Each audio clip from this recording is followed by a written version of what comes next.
Hello, my name is Kevin Kramer, and this is my COMM 614 Instructional Video Project on how to use the Spotlight effect in Final Cut Pro.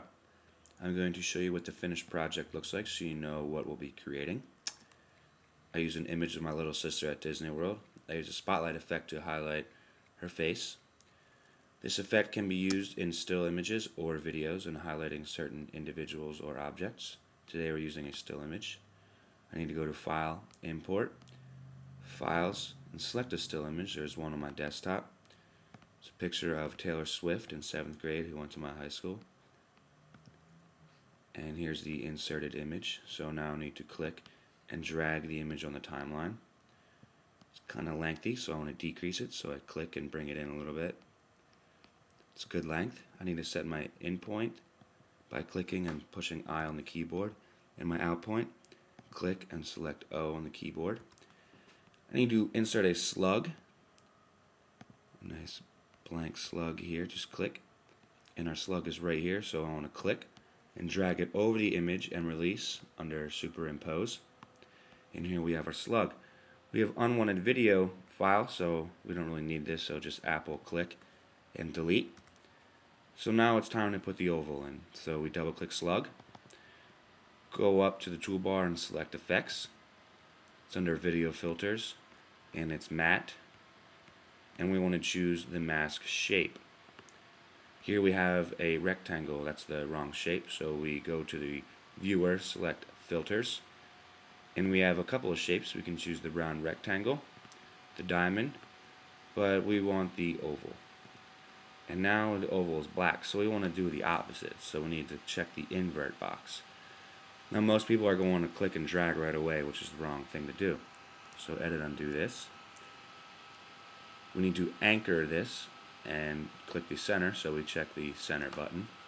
And now we have a red crosshairs. So we want to click and drag over Taylor's face.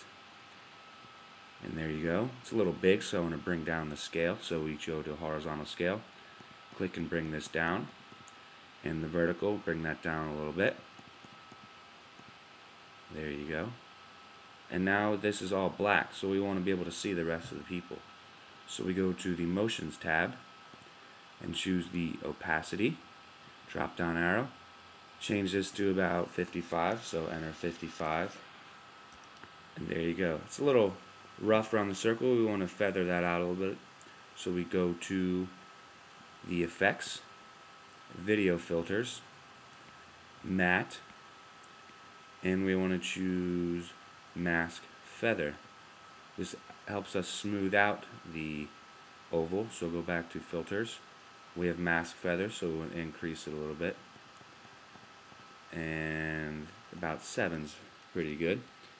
So we have this red here, which means we need to render it so we can view what it looks like. So Apple R and Option R. This is what we have so far. See, it's kind of jumpy. We need to fade that in and fade that out.